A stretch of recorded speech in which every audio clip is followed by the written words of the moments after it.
Boom! Out of the night that covers me, black as the pit from pole to pole, I thank whatever gods may be for my unconquerable soul. This is episode 1 of a series that I concocted in my mind called Upstanding Upsilons, because the idea dawned on me that I needed to put in the forefront the brothers of our beloved organization who are doing outstanding work in the community, who are doing outstanding work to better themselves, become better men. And, I wanted to show the world, I wanted to show members of the organization, I wanted to show prospective members of the organization and the public in general, just what it is that we have going on within these groups and these circles of brothers who get together and do good things, So, my brother, I'm blessed to have you to kick off the series. Like I said, this is episode 1. Tell the people who you are, man. Introduce yourself. What chapter are you from, and what semester did you cross? How's it going, everyone? So my name is Randy Maldonado. First and foremost, thank you so much, David, for creating a platform, I guess, to highlight the Upsilon community. I think the fraternal community in general. I'm humbled to be, I guess, asked to be episode 1 and to sort of participate in this. I just want to kind of highlight that and acknowledge that. My name is, like I said before, Randy Maldonado, spring 2008, Andes chapter of the Jersey City chapter, St. Peter's University now. When I pledged, it was St. Peter's College. Yeah. Cool, man. What number were you in line, bro? I was an ace. I was the front of the line. Ace Club. You see how that works out, right? I didn't even know you was an ace, but yes. Number 1 for episode 1. You see, it's just a beautiful.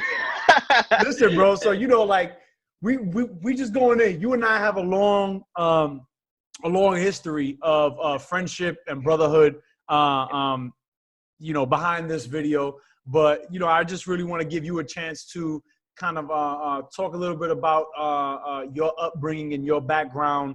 Kind of just what was your childhood like? Where did you grow up? And what are some of the forces that kind of shaped the man who you are today? And give the people a little glimpse or a little picture of who Randy was as a child. What was it like for you growing up? Let's take it back. Let's take it way back, bro. Who are your parents, bro?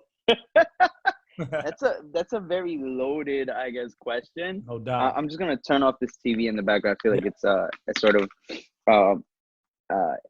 bothersome in some way, shape, or form. So that's loaded. Jesus. So I guess to begin, growing up geographically, I grew up in Jersey City. For part of my life, I was born in Hoboken. My mother and my father, for the most part, both of them are immigrants. They're both migrants now. Now they're legal residents here of the United States. My mother's a U.S. citizen, and our heritage is from Honduras. So my mom came here at the age of 17, 18, if I'm not mistaken. And I think that it's interesting that you asked that question. I think that the older that I get, and I think that the more conversations come around with my closer circles and sort of the people that I hold dear to me, the more that this idea of where we come from and who we are and how that was defined comes more and more to the forefront. I guess in a very sort of generic way, you could say that my identity and who I am as a person was shaped heavily by the immigrant experience. And that was an experience of possibility, the idea of growth, the idea that we are sacrificing our you could say our sense of self and our identity in search of our reformation in some way, shape, or form, or restructuring and the possibility of something new and better. And I think that I can't speak for all immigrants, right? I can't speak for all migrant experiences. I only speak from a very sort of centralized experience, which is that of the Central American, Latino, Latina, Latinx, however you identify, but sort of I know I identify as a Latino, and so very much a very cisgendered heterosexual Latino experience, right? And I guess you can say that I speak from that Honduran experience of having to cross Guatemala, El Salvador, cut through Mexico, cross the Rio Grande, to come into a place that for the most part can feel hostile, and then figure it out from there without any understanding of culture and language and all the other sort of oppressive systems that occur. And so that was my mother's experience, right? And her whole thought process, and the beautiful thing about my mother and why she's such a huge inspiration in my life, and similarly my father, are that they came here with the hope and the possibility that the future generations that come from them will breathe new life to what our family history is, which is a family history of essentially, to an extent, a lot of trauma and oppression, right? From both very systemic levels, that ties back to colonialism in so many different facets and ways. I could sit here with this whole episode and sort of just break down the genealogy of that cultural and sort of systemic oppression, and how that in some way, shape, or form manifested itself in cultural norms, value systems, and so on and so forth. Mm-hmm. So I guess, once again, like you said, it's a very loaded question. And I think so. I guess that set the foundation for who I was. Right. And that was then augmented. You know, I grew up in Jersey City. I can't say that I grew up, I grew up in a hood. I don't know how people define the hood, right? Right. And so I grew up in a place where I was exposed to community violence. I was exposed to people that were out there, and I knew that they were in the life, but I wasn't a participant, but more of an observant. At times, I think that there was a part of me that felt the need to almost become a participant. And it was just because it was everything that was around me. And it's such a weird thing to grow up with that, because like outside you're watching these sort of things happen, and these occurrences, and sort of inside your home, though, you're in this sort of nestled bubble where your mother and your father have created a culture that it was very reminiscent of Honduras, and the values and the disciplines and the morals that were incumbent with that. Right. And so there was this dyad. And so I remember growing up, that I experienced a lot of bullying from a lot of like early elementary school and middle school, because I didn't understand cultural norms. Like I didn't understand who Little Red Riding Hood was, or who, it sounds very silly, but who the Backstreet Boys were, Cisco, because I was at home, I was listening to like Camilo Sesto, or I was listening to Jose Jose. I was listening to music that was played in Honduras that my parents grew up in, and that held on to those nostalgic feelings, because it was the only place that I think in some way, shape, or form, my hypothesis is that felt like home. So back then they used to listen to like, you know, AC/DC and Van Halen and Cyndi Lauper. And so that music was reminiscent to them. So that's what I was listening to at home. And culturally, it felt different. I was eating, you know, sopa de reses, or beef stews, and baleadas, which are our native sort of Honduran dish, where it's a humble dish. It's just, it's a flour tortilla with eggs, cream, avocado. If you're fancy. Right. Every group of Latinos have their humble dish, right? Yes, we all got our own flavor of a humble dish. Yes, whatever's there type thing. But continue, yeah. Absolutely, yeah, and no, and I think you can speak to that, right? Like there's this sort of this dynamic where I value this and I feel like it's really good and it's at home. But if I were to take that to my school, where, you know, the American stereotype was like, why are you not having a pizza or a burger?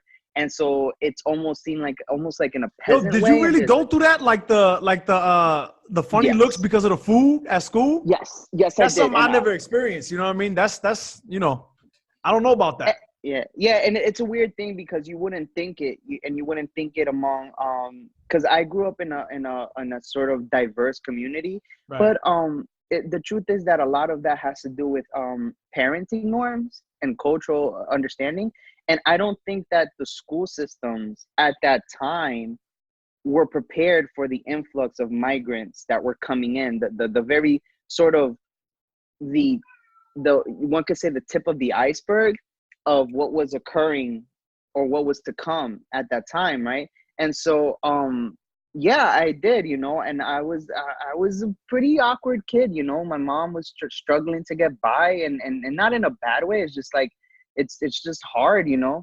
And so and nothing to put shame to, you know. There's nothing shameful about it. I can say that my family is hardworking, dedicated, loving, and community oriented. A lot of Catholicism and Christian sort of values that were reminiscent of where we come from, and that I still hold dear to this day. I'm not ashamed of my Catholicism, but sort of yeah, like I there was a lot of differences, and I felt it when I would walk into school, and you know, someone was wearing J's and my mom could only afford me Skechers or some Payless shoes, and on top of that you have this food that seems almost like sort of weird, and for a long time I think that I struggled with this sort of personal shame of trying to fit into this like larger norm. I was just about to ask a question related to that, right? The personal shame thing. Did you ever feel going through this, right? When you know, when you didn't have the sneakers, when you wasn't eating what they was eating, and I'm sure other things as well, clothing or even language or whatever the case may be. Did you ever feel resentful towards your parents, or that you can remember like feelings of resent towards your parents? Like, damn, like, why we gotta be like this? Why I can't have this? Did you ever feel that? I felt frustration. I wouldn't say, I don't know if it was resent, because I was grateful for it. I truly was. Like, I can't say that resent, I think, doesn't necessarily categorize feelings of rejection, like social rejection, yet a standing gratitude because you understood your family history and where you came from, you know. Because where we come from, like, you know, it's you know, it's what you would describe as a, to an extent of, you know, how you would describe a third world country. But there's something beautiful and humbling about that, because I think people, when they say third world country, you know, I don't know if there's sort of like a cultural association. There's an image. Yeah, right. There's an association that takes place, no doubt. Right, and the thing is that a lot of times what I realized is that in the presence of those people, when I would go over there and meet them, older, not when I was younger. I think when I was younger I was too immature or just not developed. Yeah, you didn't have, you know, yeah, I got you. That understanding. Yeah. But I think there was such beauty there, and simplicity. And it was just a marvelous thing to grow up with. And so, you know, yeah, it's hard for me to sit with resent. I don't think that that's an appropriate word. I think it's more complex than that. But dude, yeah, I think I went on a rant. Listen, like, I grew up there. School and education was sort of a weird thing. I was never like an A student. I grew up around a lot of my friends, and they were out there, bro. Like, they really were, and I knew it. I had a really early on best friend, and I could say that his mother was drug addicted, and I knew it. Like, I saw it, and it was evident. I would walk out of my apartment and see it. You know what I mean? And I remember waking up to like every so often, like, just beefs happening and people threatening themselves with guns and knives and shit, and like just random shit, and like you just kind of see like, oh, this is just what life is. You feel me? Right. And high school was sort of like a conglomerate of that. I think I come from a very large school. I was in Jersey City. At the time, like, it's now that I'm older, I kind of witnessed it, but it was a really weird experience to have police officers near and around your neighborhood, because shit was gonna pop off. And part of my language, I'm cursing, but just sort of things were gonna go off at any second, and that some of your friends might be involved in that in some way, shape, or form, or that you witness someone get beat up in a very sort of gang, you know. It's just crazy that was it. And like I said before, I navigated that. I had the privilege and the gift to be accepted into an art program when I was in middle school. It was what we referred to as magnet programs back then.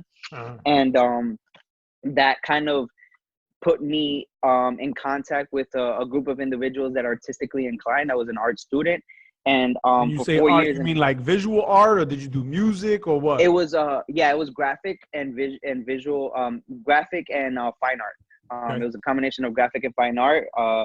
And so in that conglomerate of people, I was very nestled and capsuled in, and we all kind of had these aspirations and fed off of each other in some way, shape, or form, even Right. though outside we knew that there was this other weird reality. And here he comes. Who's that? Everyone's, this is, ladies and gentlemen, this is Kai. And he Kai. says hi. What Yeah, up, bro. Kai? Kai the cat in the building. Guy the cat, man. And so yeah, so it was a beautiful thing, man. We built a brother slash sisterhood there, where we all kind of supported each other, and thankfully because of that, our programming, our class programming was pre-made for us in some way, shape, or form. So we were in classes that were not general sort of mainstream classes. We were in like sort of like a very privileged sort of community where we had to keep our grades up and stuff. And I didn't realize this all at the time. You know, a lot of it is retrospect now. Yeah. And it was unfortunate because I think that I think I would have been more exposed to different cultures and stuff like that. And I give thanks to my mom for being such a hard ass on me. I think that I had an intuition to kind of lean towards chaos and to lead towards like I just like innately would want to figure out, oh, what's happening out there, who's fucking with who, or like fighting with who and stuff like that. And so She kept you in line. I think so. I very All much right. think so. And I think a lot of that is the foundation that I spoke about earlier in our conversation, Yeah. right? Like that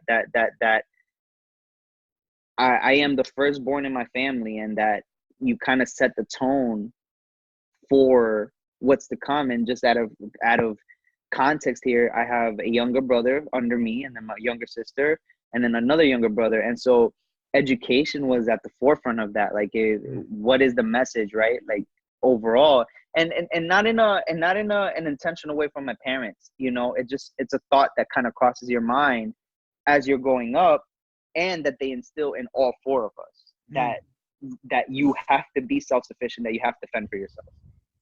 Yeah. So And like, yeah, you know, I feel like that immigrant discipline, that like, you know, that immigrant mindset of education first and self-sufficiency, I feel like that gets lost over the course of 1 or 2 generations. You know, yeah, what is it about, it you know, can. Yeah. that's my Yeah. view in the Yeah. people that I've interacted with who tell me, you Yeah. know, oh, my grandparents, like, let me use me as an example. My grandparents came here from PR. And although we Yeah. know the history of PR in the US, Right. for all intents and purposes, it's still a different land with its own customs and its own Right. culture. So they come over here Absolutely. and, you know, they're instilling that in my mother and father. And you can see that kind of reflected in them.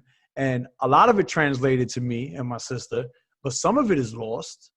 Yeah. Some of it is lost. You know, what is it about Americana that causes that immigrant drive, that, you know, that hunger to, you know, subside a little bit? Or is it Americana and is it just the individual? What are your thoughts on that? Loaded. It's loaded, bro. It's loaded. Let's It's a go. Let's loaded go deep. question. Let's go deep. That's what we're doing.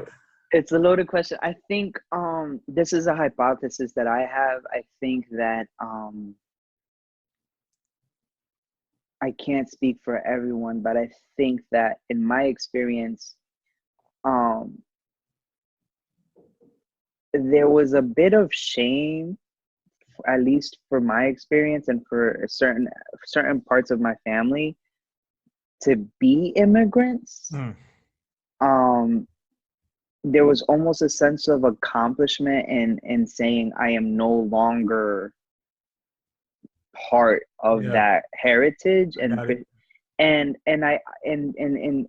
in a very macro way, as I look into my own life and kind of and sort of see with experiences that I've had with others, that a lot of that message and imagery is American born. That the American life is the ideal sort of standard. And not to say that it's not a criticism towards Americana, right? Because I think that the white picket fence imagery is a beautiful image, and people deserve to have that. However, I think that the message was lost that it can be both. That I can have a white picket fence and still be a proud Honduran that eats beans with my hands. It was almost, I think the message when you first come Interesting. in is that you have That's to an interesting sacrifice image. that. That's an interesting Right. image. Because that's who we are. Well, that's how I feel I represent, because I'm an American born of Honduran heritage. Right. So I do want the white picket fence that everyone deserves, and I do want to give back to this beautiful country that in some way, shape, or form has given me the opportunity to do that, right? And I don't want to be ashamed of the fact that I am Honduran and that I do come from a long line of Lenca and Mayan heritage. That's not lost. That the humble food, or the I guess what people refer to as the poor people's food, is not something to be ashamed of, but rather be sort of glorified in some way, shape, or form, you know. And so it's both. And I think that for a lot of the older generations, it wasn't that, you know, where it was more of like, no, leave that behind. We need to assimilate. We need to adopt these cultures. And in order to do that, we need to remove these things that are shameful, these things that are poor, these things that are standardized.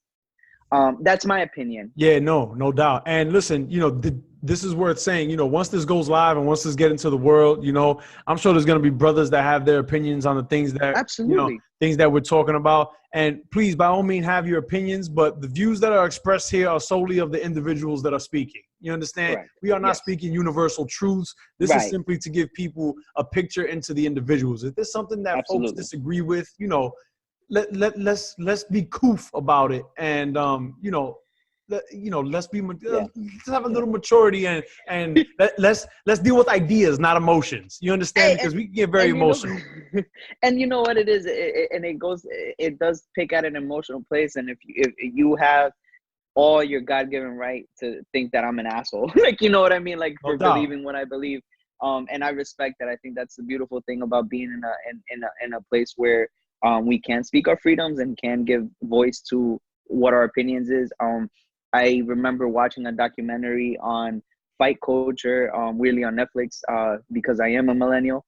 And in the conversation, they're speaking to this sort of Israeli trainer, and he mentions how he says something around the lines like, you can believe in a rock.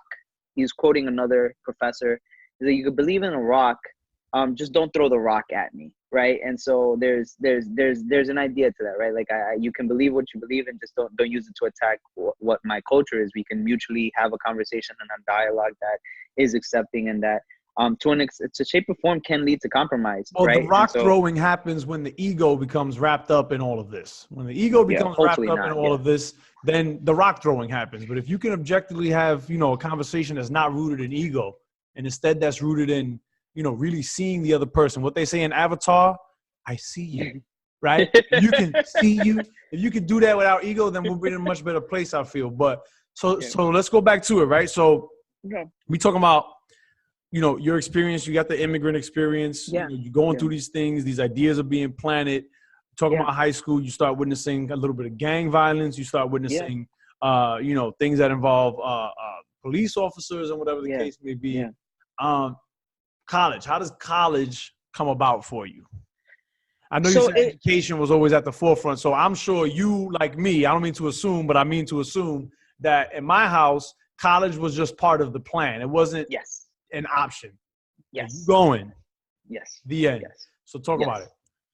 Yeah. And it's you know, it's something beautiful, I think, in retrospect, and as we have this dialogue, because, you know, it engages sort of this nostalgia and sort of a conversation. That's the point. See, that's why this is my bro. See, I don't know. Me and this brother got history. We go back years, but we're gonna keep it professional. Go ahead. And it's that's the thing, like, sort of, in engaging in this conversation, you start thinking, right? And I think because of them of that experience, because of those values and systems and upbringing and traditions. My mother was very pragmatic about college. She was just like, are you gonna do something that is gonna make you money, right? Like, are you gonna do something that's self-sufficient? And practical, at the time, Absolutely. And there's logic to that. There's a beautiful logic to that. Can you fend for yourself in this world? That is not a unwavering sort of obtuse idea for any parent to have for their child. If anything, it's one of the main sort of,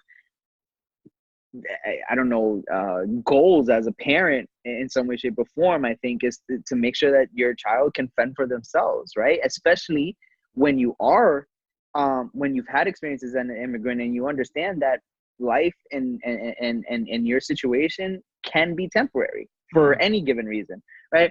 And I think that as migrants, right, and as people who have transitioned from one place to another, that you're very hyper aware of that, and you want to make sure that your children carry that to an extent. And I think that my parents did a great job of instilling that sort of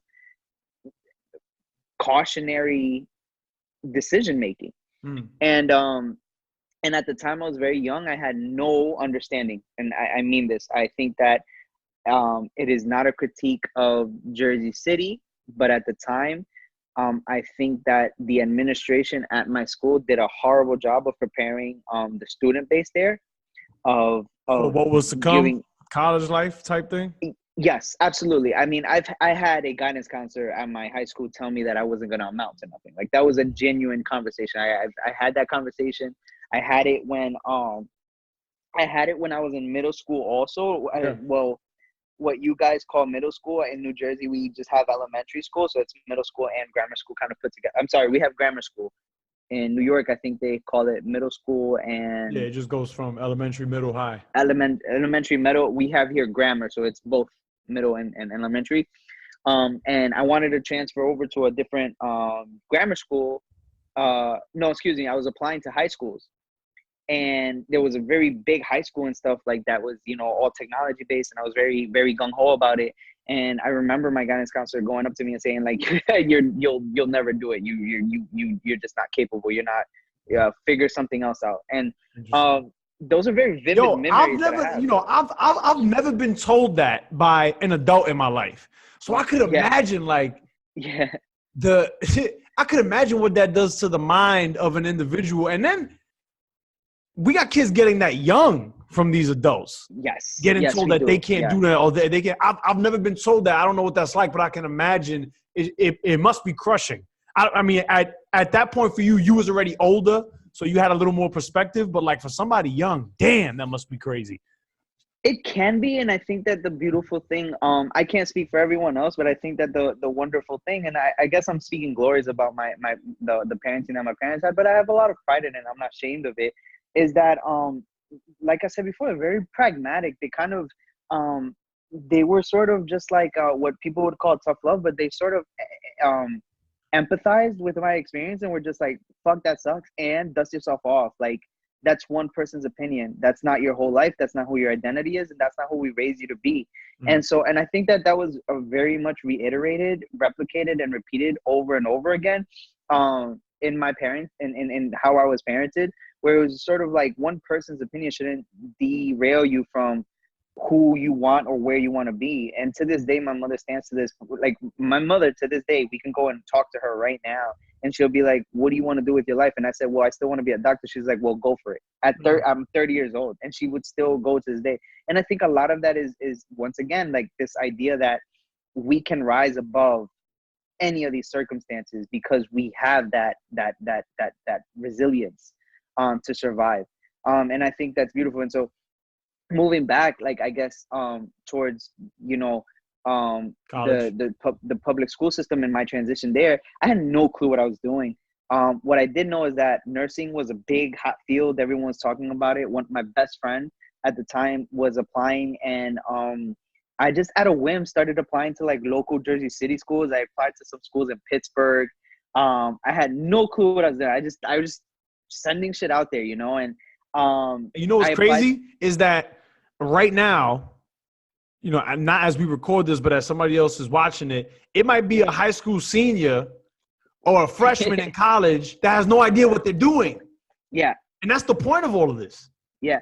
And if you do, and if you're listening to this message, please reach out to an adult, just don't be scared to say like I'm lost. There's no shame in that. And there's no confusion. And I think that and another, yeah, like I feel that so hard because like I had no clue, and I think a part of me was ashamed to ask for it because I think inherently I thought I should know this.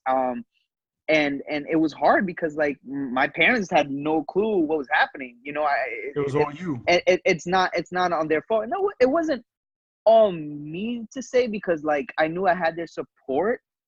But I mean, But the knowledge, the logistics of it. That's yeah, what I the mean by logistics it of it, was all yeah, you, no doubt. logistically, and that's unfortunate because it shouldn't be, right? Mm. And I guess that's a critique of the educational system as a whole, especially in urban communities. That's a separate conversation Yeah, no doubt.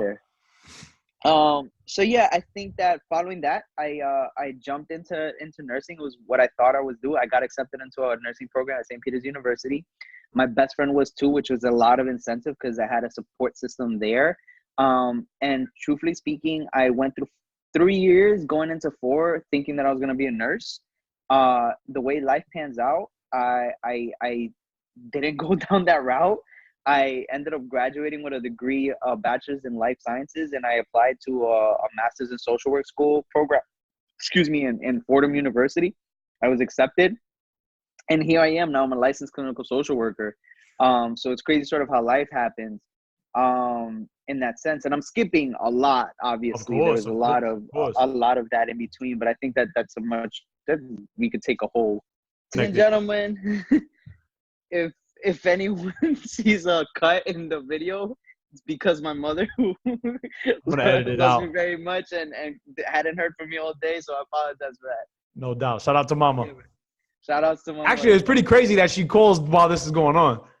I think so. I think Like that, yeah, that's energy. no doubt. No I'm doubt. calling her into this. But yeah, so you know, you was getting at the well, I think now's a good place to kind of pick this up. You know, you mentioned you went through the college thing and you know there was people you reached out to. We can get into the college experience. So 2 questions, right? So Yes. what was the college experience overall like for you with your background and upbringing that we covered? And then, you know, how did you get involved with LSU? Oh, so man, listen, college is dope. My freshman year, That freshman year, man. the freshman year, it was a very interesting time, man, because I think that for the first time in my life, I think I wasn't exposed to I don't want to say I was exposed to a conglomerate of different value systems and cultures Okay. that I hadn't been exposed to in high school. Okay. Everything was defined by whether you were like these very sort of stereotypes where you like goth, where you a hood person, like, you know, where you rocking fitteds and a hoodie and like sneakers or Jordans, or were you like, you know what I'm saying, the person that fucked with the, I don't know, like, were you part of like the immigrant group? Were you part of the soccer club? Like, you know, like these very sort of arch type stereotypes and stuff like that. Did you find your niche quickly? Did you find your group of people that you meshed with quickly? 'Cause I'm gonna tell you right In high now, school? it took me quite some time. Like, you know, I had a little group, but it wasn't, you know, that was like superficial. But like people that I really gelled with, it took me a while. I was deep into those 4 years before that happened for me.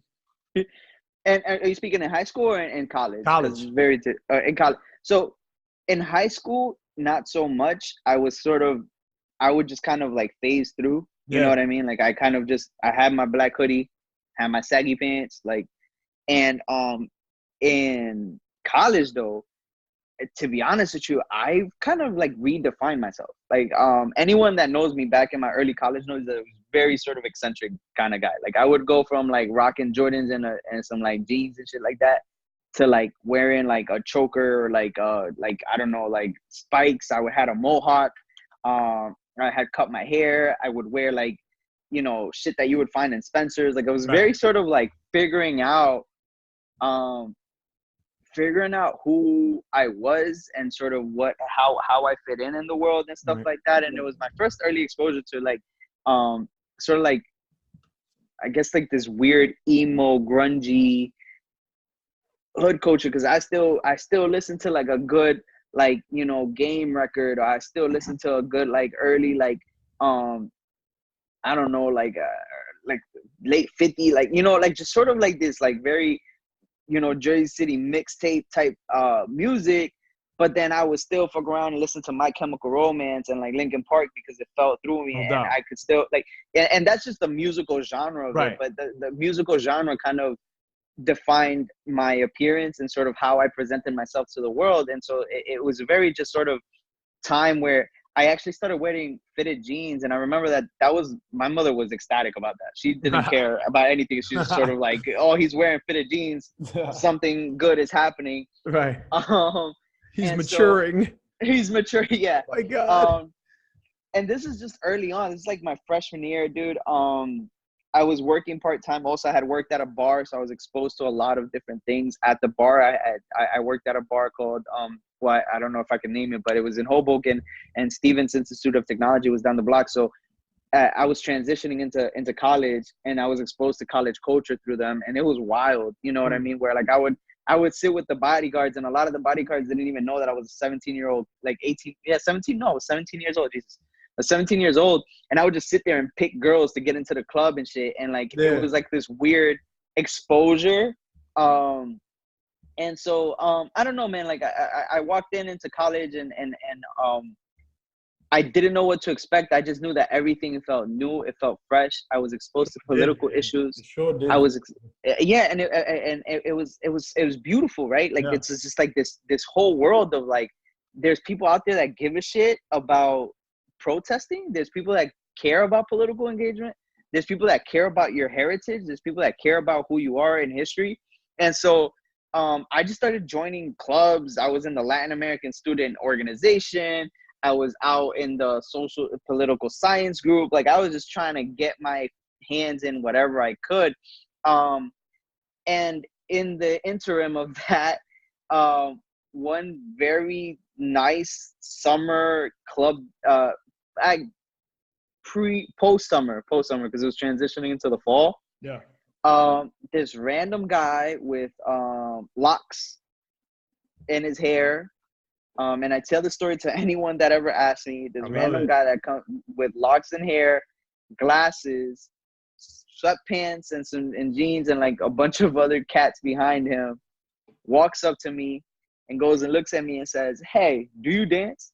And I was like, "Yes, I do. I did back in high school. I did some salsa dancing, I did some hip hop dancing, and b-boying, and shit like that." And so, excuse me. And so he was like, "Do you dance?" I was like, "Yeah." And he was like, "You ever seen Stomp the Yard?" And Stomp the Yard was like the shit. Like I remember watching, like catching glimpses of it and stuff like that on TV. I've never fully seen Stomp the Yard all the way through, bro. I've only seen you never really do, especially if you didn't grow up with cable television. You only caught it when they ever showed it. I've only seen pieces, bro.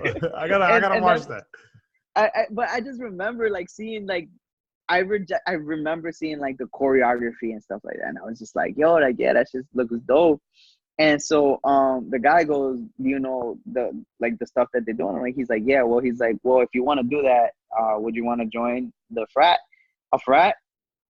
And so I said, "So he hooked you with dancing."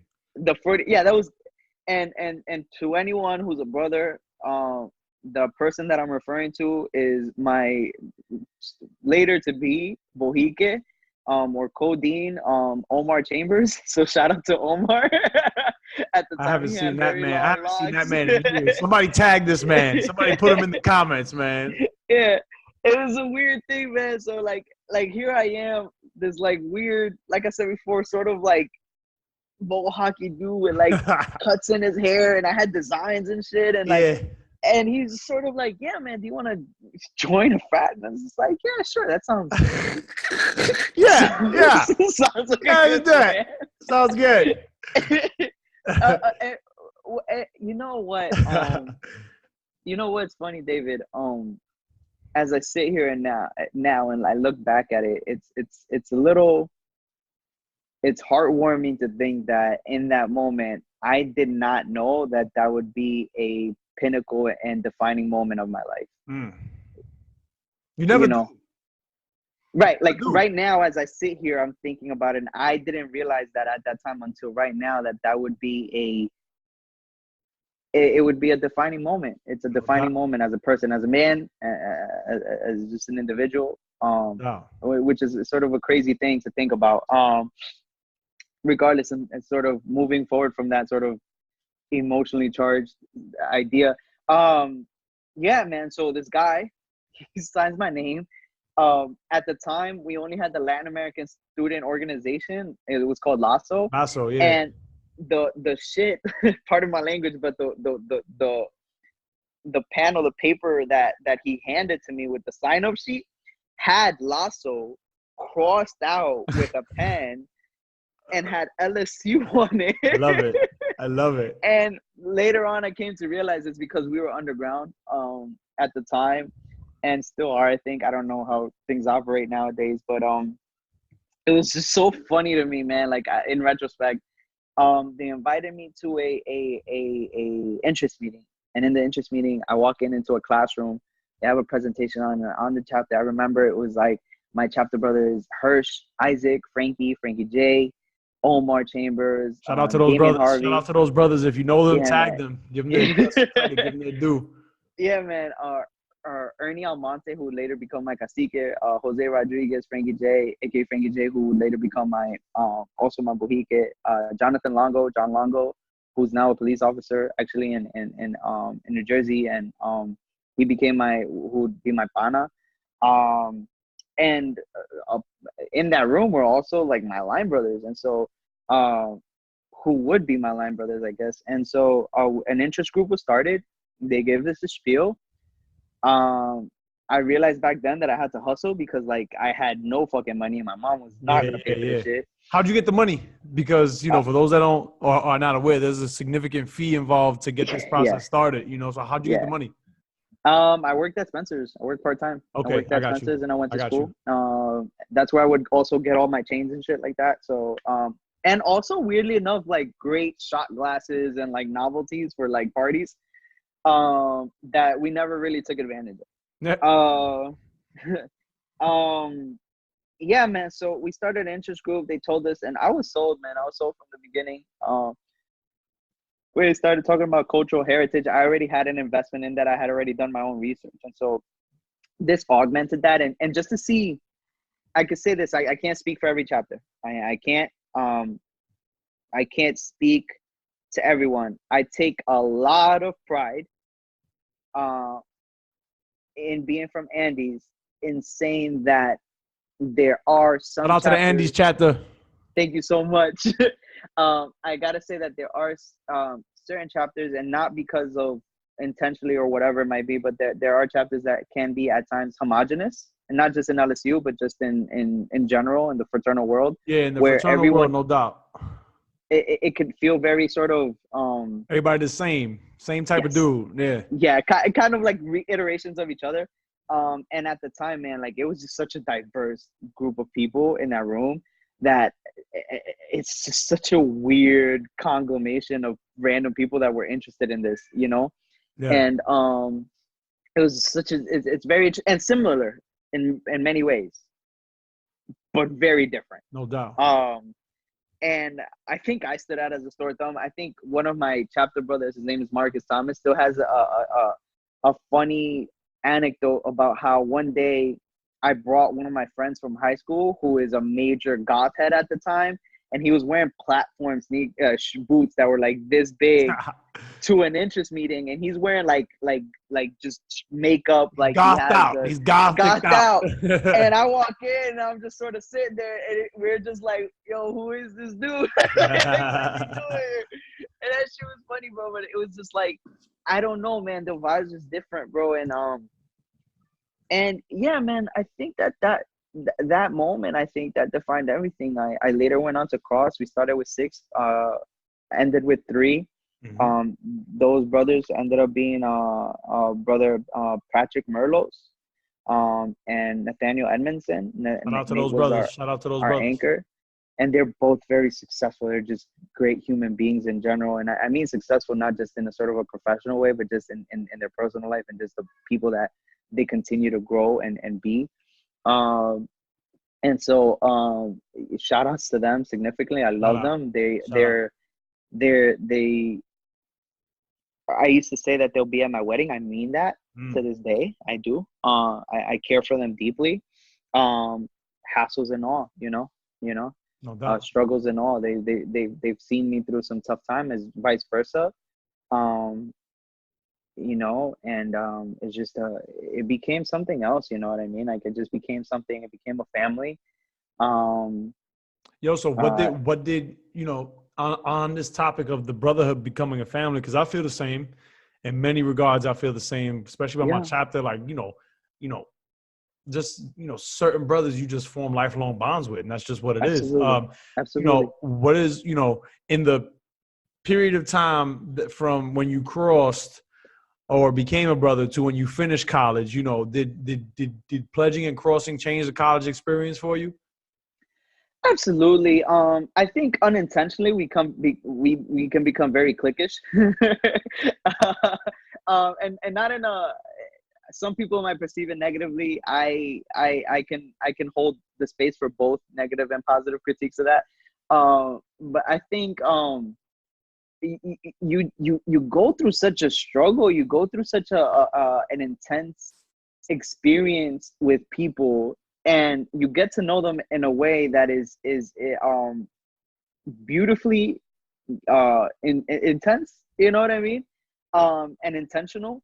And so you create a bond that, like, some people work years to create in a matter of months and years. And the truth is that just sets the foundation for it, right? Because then later on they see you through heartache. they Through the they see you phases of through life. Like I'm fight, sitting here, right, like I'm listening to right. what you're saying. I'm like, yo, my chapter has seen, I'm a father, like the birth of my child. Like they've been to the shower, they've been to the baby shower, like the Yeah, phases of life. You're absolutely right, right. You're right, absolutely right. right. And that's including the brother side, and I have to acknowledge the sisterhood aspect of it as Shout well. out to the muse. And they were predominantly, and Cindy, who is a sister from Indígena. Is like, she's my best friend, man. Like, she's Shout my out to sister. her. Like, Shout out to I her. think. And so whoever knows this will know the reference. But Lechuga, somewhere you're out there, and Noel, Somebody find people. Lechuga. Let this be the moment where he gets reunited and reconnected with There's lettuce. very few people who know lettuce and the salads that we toss. Where are It's you, a it's an Lechuga? it's an inside joke, but Pull up. yeah. Jesus Christ, I could go on for days and naming the people that I find inspirational from my semester.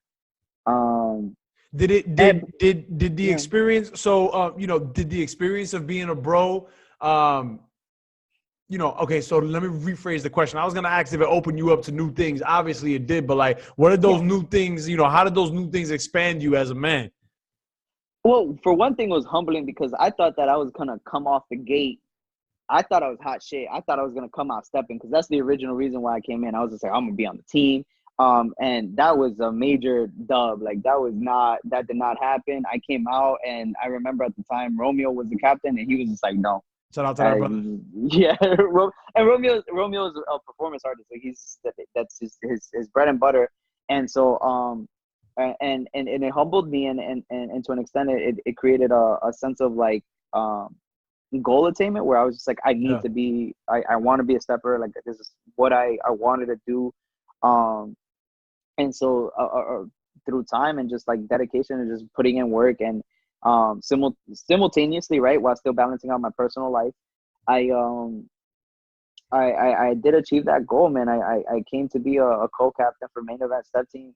We went really far, and what's interesting is that the step team that sort of was created along with this new generation of steppers, and that was that flourished from there, um was in some way, shape, or form another capsule, another sort of interfraternal fraternity, if that, Okay. like, you know what I mean. Like, there was this unique culture that we had, and it was beautiful, man. I got to meet Cash Guzman, who Shout out to Cash. Cash, man.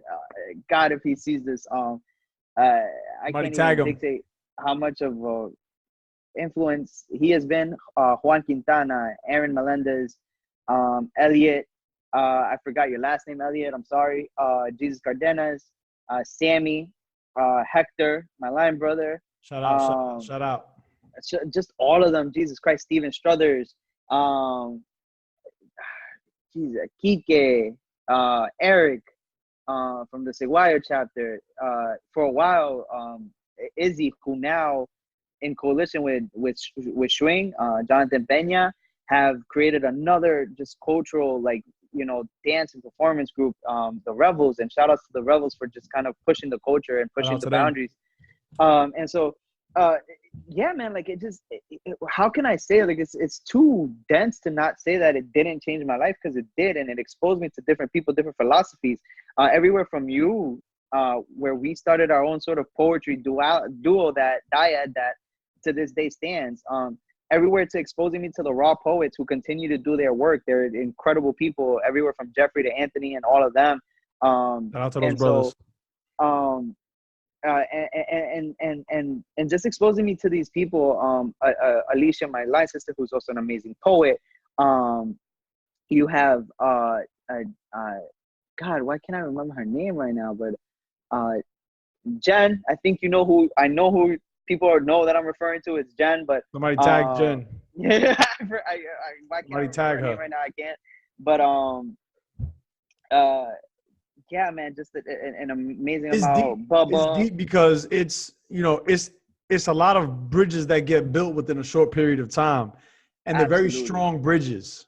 Absolutely. Very strong. And people that have come and gone in my life, that it fluctuated, right? Because, like, as they are entering different stages in their life, so am I, right? Yeah. And so it's a very just sort of interesting take on things. And everywhere from Nadia Khalil, who does amazing things with fitness. God, I can go on for days, to be honest with you. Crystal Hernandez. It's a lot of us out here doing huge things, bro. Yes, man. Like, it's a lot of us out here doing very impactful, huge things that not only are affecting others positively, but they're serving to develop ourselves as men. And, absolutely. The women of our sister organization as well, which is the reason for me doing this, because I want to highlight all of that. And I want to give the brothers that I'm talking to an opportunity to highlight the other brothers that are doing positive and big things. You know what I'm saying? So it's all good. It's all love. You graduate, which I'm sure is an emotional moment for you and your parents and your whole family. I know they pulled up. How was graduation for them, seeing their firstborn do the job? It's interesting, man. Actually, my first graduation from undergrad was was overshadowed by somewhat disappointment, to be honest with you, because I wasn't a nurse. It wasn't what I went into college for. Got you. And so I think that the true moment of pride and sort of ease was when I graduated from my graduate program, because they got to sort of see that I truly was within myself.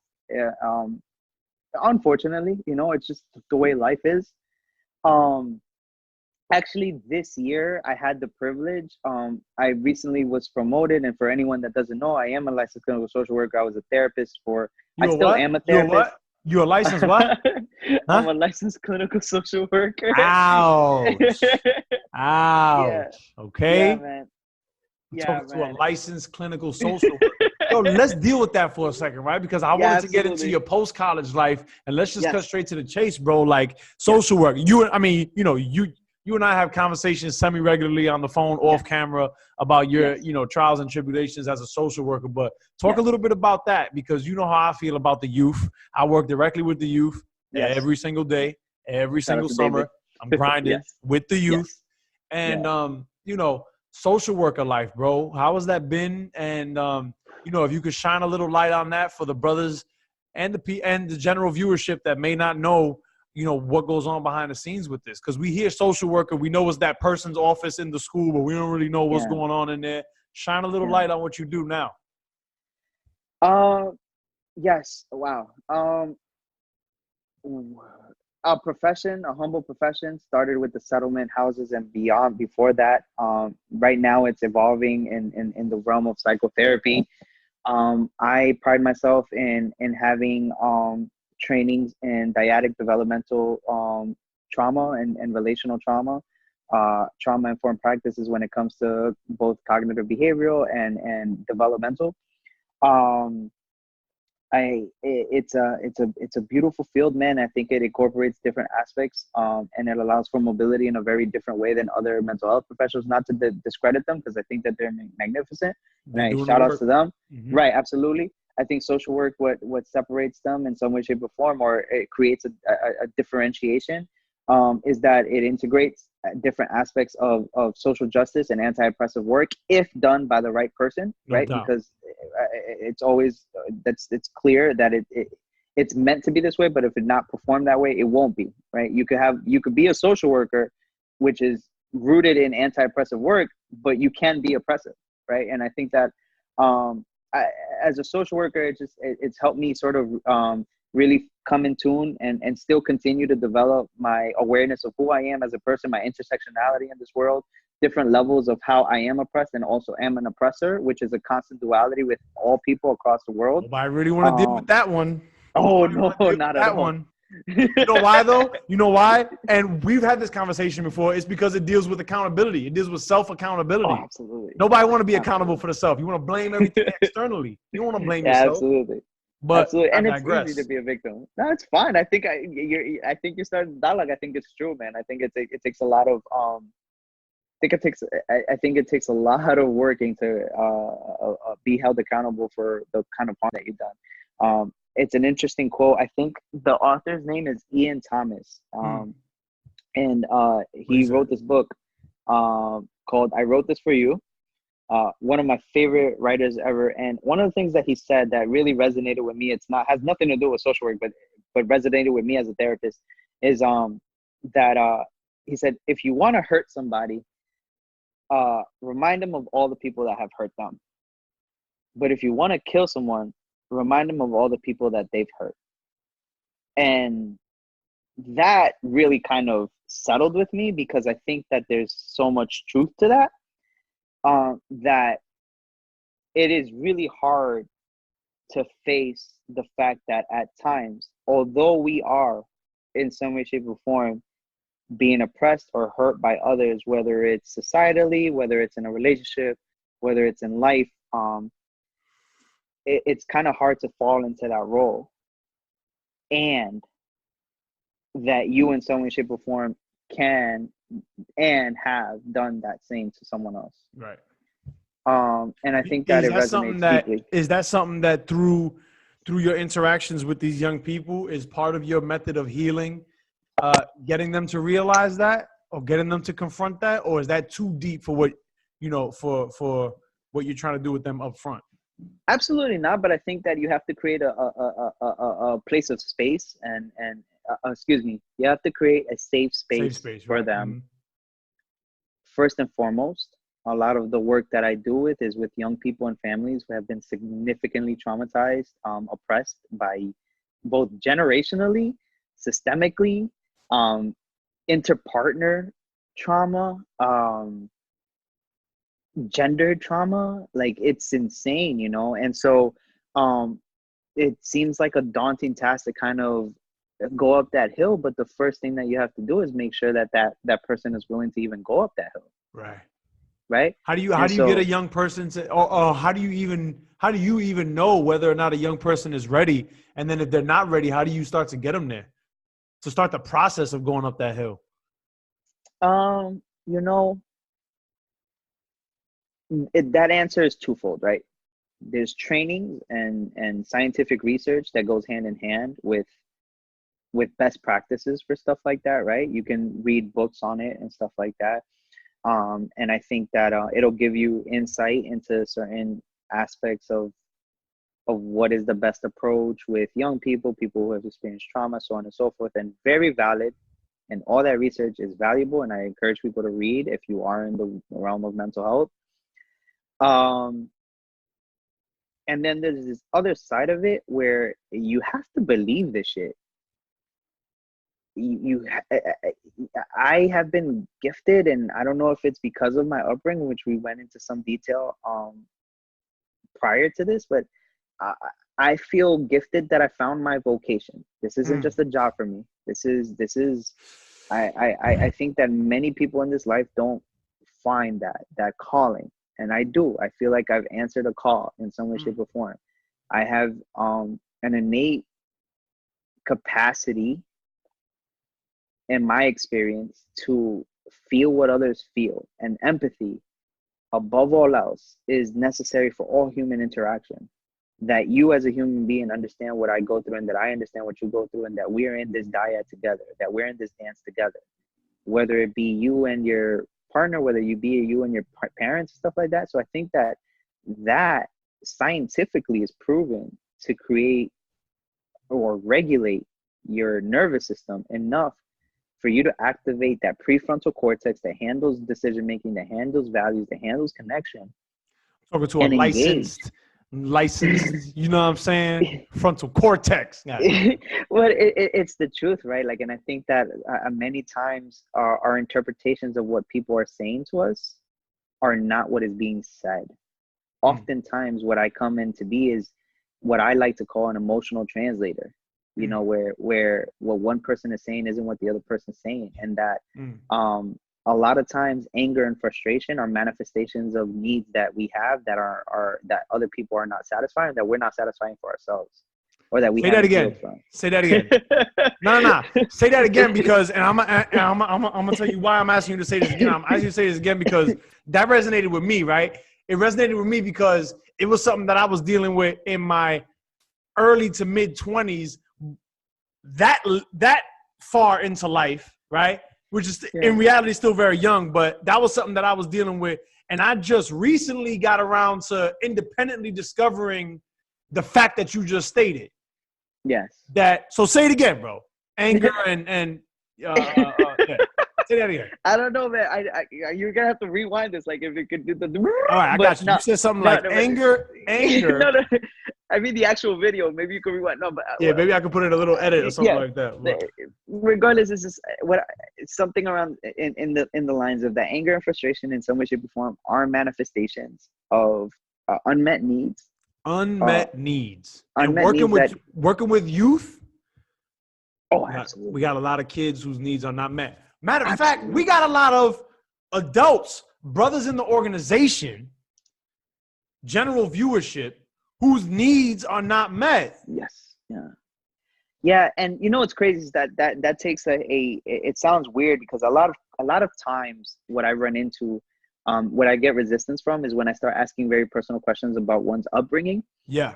And it's funny because intuitively I gravitate towards stuff like that. So when I was younger, whenever in college or whatever there was a tough discussion, I tended to gravitate towards finding out how come that was so tough. Why did people towards that, or why did they sort of get angry at that, or what was happening behind that? And I think that in essence, that's what led me to become a therapist, led me to become a social worker.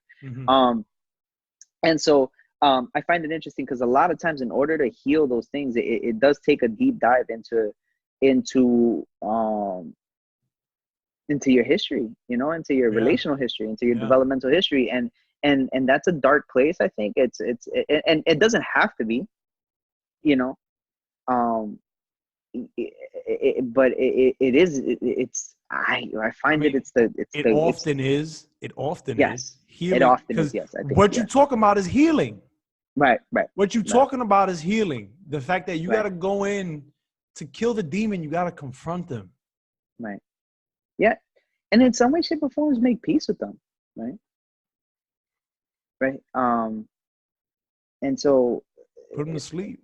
And I mean, and I confer if other people are seeing this. I know I'm just, whoever does watch this, I encourage people to see a therapist. I am a therapist. By all means, you want to contact, I think it's necessary. Yeah, man. Not just as I'm not speaking just professionally, but in a very personal sort of way. And so, yeah, man, so working with young people. Something popped up for me, right? So we're talking about this organization, right? LSU. Yes. We're men. We as men got a lot of healing to do, bro. We as men Got a lot of healing to do. You and I have spoken about this off camera many times. Yes. You know, give our brothers that are watching this, the general viewership, our sisters, young people, older people, anybody who may come across this, you know, how do we begin healing, bro? Even though all of our traumas, all of our problems, all of our histories are so different, there has to be, you know, some things that the majority of us can take as a first step approach to going within. I believe, you know, or I feel that it starts with the want to heal. I feel like you got to have a want to be the better version of yourself. You got to have a want to level up before you can begin that process. What are your thoughts? I agree with you in regards to wanting. How we get to that point is How you another get sort to of, the wanting. yeah, that's Yeah. another complex sort of, Yeah. it's a conversation, like I said before, all its own. How do we heal? First and foremost, I don't want to make a generalized statement because I think that there are others and some people that might not feel that there is a need to, right? Right. And so I don't Right. want to make, I can't make that said. It is my assessment that we do. And so, and I'm speaking as men, and it might sound very PC of me, but it's just sort of in the context of this conversation, we'll reach a larger audience. I'm speaking from a very cisgendered, heterosexual, normative way, right? And I want to make sure that that's clear. And as a cisgendered, heterosexual man, in order to heal, uh, healing takes an in-depth look into our own identity and deconstructing the idea of masculinity in a way that doesn't endanger who we are as cisgendered heteronormative men, right? Because deconstructing masculinity in some way, shape, or form doesn't mean that your sexuality is at threat or that who you are in your value systems is at threat, but rather that you are open to the idea of understanding that masculinity in itself is an amorphous entity or a construct, you could say, that can still remain cisgendered and heteronormative. However, cultural and social norms tend to dictate those value systems. And so therefore, I think that to heal these things, it's a complex look, microscopic look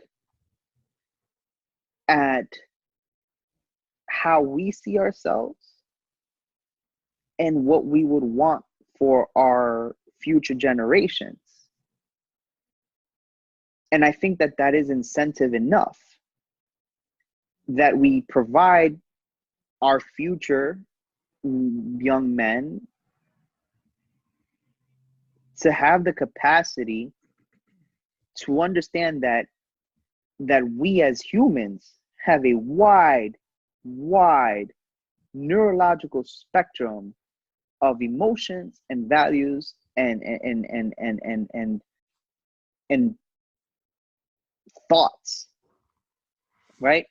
That anger, we are not just limited to anger and sadness and happiness. That between anger and sadness, there is anxiety, that there is frustration, that there is annoyance, that there is a beautiful plethora and colorful emotional wheel that we can experience and have no reason to be ashamed of. And it also requires a dialogue with our heteronormative sisters or women in our life to understand that when a man that the idea of a man being angry isn't a threat, because it often is misconstrued, especially for men of color, where I find myself sometimes at times I hear things like, why are you getting so aggressive, when really all I am expressing is my frustration or annoyance. And so that communication is necessary. We have to open ourselves to that critique, and at the same time others have to be open to reinterpreting our expression, right? And so this gets very complex, because I think that early on in this organization, and this is just sort of like a personal example to kind of think, to give light into the complexities of what I'm saying. Early on in this organization, there was a sister who came up to me years later after I had crossed, and I think, like I said before, is this Lechuga? No, not at all. Somebody needs to tag Lechuga. I want to meet this Lechuga girl, because we got to talk about a couple things, man. Lechuga would never say this, and it's interesting because I hold no personal bias or anger towards this person, but I did think it hit home in a very personal pace for me when I heard this comment. And so, like I told you before, I was very sort of eccentric as a post pledging and stuff like that, rocker chains and all that stuff. And years later, I was having a random conversation. I think at a bar at an event or something like that. And a sister comes up to me and she was like, "Oh, hey, how are you?" I was like, "Good, hanging out," and stuff like that. And nothing against the music, no way, shape, or form, just an individual representing themselves. And so, at the time, they said to me, "How are you?" I'm like, "Oh, great," and stuff like that. I was in a relationship at the time, and they were just like, "Oh, how things going?" She was looking, back then when I used to look at you, I always thought you were gay. And I kind of looked at her, and I didn't know what to do with that statement. Right. Because it's a loaded statement. First and foremost, it's in some way, shape, or form insinuating that being gay is bad in some way, shape, or form, that there's something negative in some way, shape, or form with that, right? And it's targeting my masculinity directly, right? Like, it's saying, like, because of the way you appear, you don't fit the mold of what a man should be or looks like or can be, who you are. And so, and I kind of processed that comment, and it stuck with me, and I continue to look at it and use it as a sort of sample template of saying how important it is to deconstruct what it is, right? Like how you're seen as a person, right? That you can be cisgendered, you can be, once again, a heterosexual man, and not fit the mold of, like, I guess, the archetype of what that is, because then you are just falling into this stigma, I guess, or you're falling into the stereotype.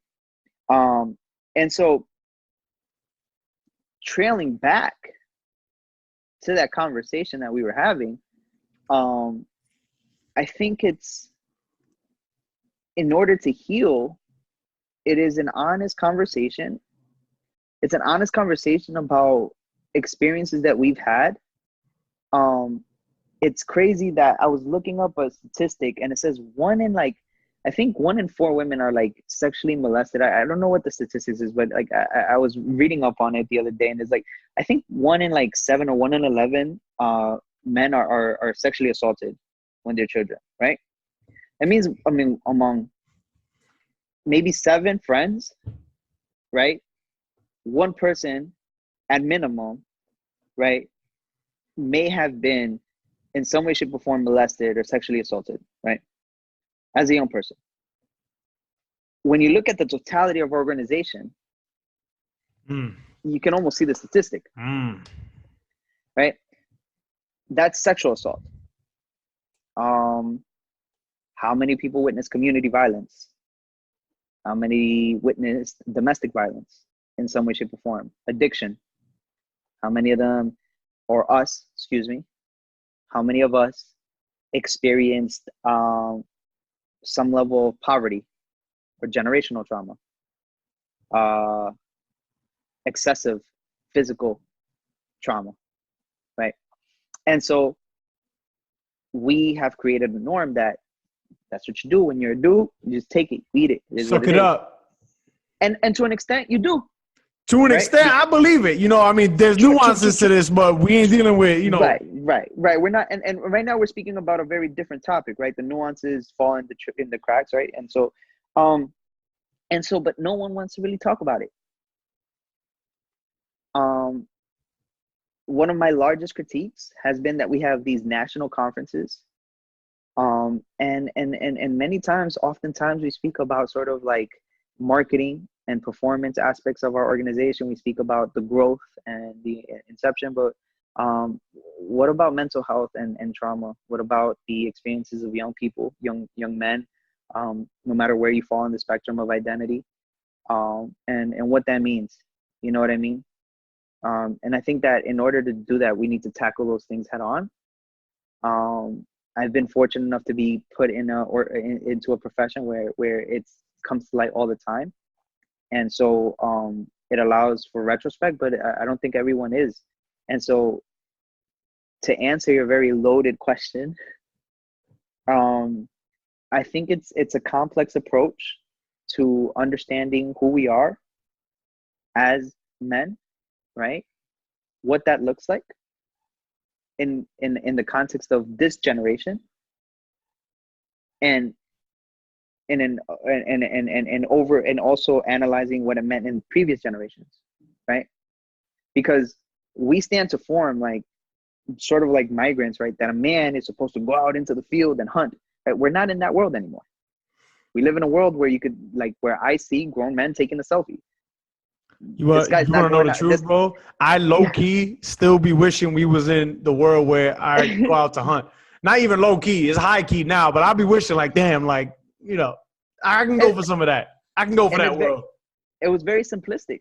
It was very simplistic, right? But we don't live in a simplistic world anymore where things are sort of by nature of how you're born, it dictates who you're going to be. Because if you're a person with larger muscle mass, then that means that you're going to somewhat be a part of an elite group as opposed to someone that's frailer. You know what I mean? And this is how things were. And I'm oversimplifying history right now. Like, no doubt about it. More. But like, you have to contextualize where we stand in this world and what that means. And there still is iterations of that world that you're speaking of, right? Because there are people who have a natural inclination towards fitness and sort of want to move into that realm. And I know some of my bros right now that I love to death, bro. They're in the military. Rock the fuck out, like, and do it, right? You're a man's man, and so am I. Right. But people might not interpret it that way, right? And so there's this sort of dialogue that doesn't happen, right? And so I guess that's the simple way of putting it with that example. So it bears repeating. In my opinion, sorry. Of course, boy. I was just about to get to that. It bears repeating that the views and opinions expressed by my guests on this show do not reflect mine. They do not reflect Lambda Sigma Upsilon as an organization. The views and opinions of my guests are solely their own. But I feel it's valuable and necessary to showcase the wide, diverse range of views, opinions, and backgrounds in this wonderful organization for the world to see, for prospective members to see, and for current brothers to see, to open their minds up a little bit and understand that get out of your chapter, bro. Reach out. There's a lot of bros out here doing valuable and positive work, and there's a lot of bros out here that can contribute to your growth as a man, as you can contribute to ours. This is what this is about. Absolutely. Any last words for the people, bro? Any last note that you want to leave the viewership on? Another loaded question. Damn it, I'm coming with them today. Oh man, I hope that you guys continue to love, man, that regardless of how you feel about what is said or what is dictated, that I hope that people hear and genuinely feel that I do love you, you know, and so and that there's different iterations of that. I mean that sincerely. I think that as human beings, we're grown to develop. It's the way our biology, our neuroscience is equipped to to develop, to grow. That as human beings, we were created to connect with others. You see that in many facets of life, whether it's the early prehistoric man that would write or draw things on boards, right? They wanted to communicate in a mode of an experience. And it's changed over history where people used to write to each other letters. And Thomas Edison worked so diligently to create the telephone. Why? Because we are creatures, we are social creatures. It's innate, it's in our blood that we are built for connection. That even in our earliest forms as prenatal babies and growing from there, that we require touch, that we require some level of communication. And so it's backed by science. But if you don't believe in science, then it's backed by experience. That here we are, two brothers from very distinct walks of life, and other brothers that have come and into my life, and I've been very grateful for, that remain in contact with each other. And why? It's because we in some way, shape, or form crave connection. And so with that being said, I hope that I can connect with some of you. I hope that with those that I have in the past, that we can reconnect, and those in the future that we can continue connecting, and then we continue growing, right? That people don't take absence from older brothers as a form of neglect, but rather as a form of growth. That we reframe the way that we look at things. That I think a lot of times I hear younger people say like that the alumni have left them in the weeds, and I think at a point in time maybe I felt the same way. But the truth is that we're all growing parallel to each other, you know, and that if we reframe the way we look at that, if we just reframe the way we see something, for one instance, could change everything. That one error can be reframed to an opportunity for growth. And so I leave with that, you know. If anyone wants to speak on mental health, on trauma, or if they just want to kick it, have a beer, that I will always be here for that. Maybe not every day, not every week, but I can say that I will. And to my sisters as well, and all the other sort of sororities and fraternal organizations out there, you know, to keep on thriving. You know, it's a message of care. And thank you, David. Thank you for creating a platform. Thank you for highlighting this. I think that it's a beautiful thing, and I hope that I will continue to be a support and I whatever iteration, and to all the brothers that come after me, I can't wait to hear your stories as well. Yeah. I almost just want to end the video right here, bro. That was amazing what you just Listen, bro, I salute you. I salute the work you're doing. You already know we talk off camera all the time, guys. This is not, you know, this is not a first conversation for us. You know, I salute the work that you're doing. I got real brotherly love for you from the bottom of my soul, bro. Thank you so much, fact. brother. You already know. Thank you. Tune in for episode 2 coming soon. But go back and rewind a little bit because the brother dropped some gems this episode, and there are a lot of things that he said that are worth listening to 2 and 3 times. With that, salute, my brother, and I'll see you next time. Be blessed, mi gente. All right, bro.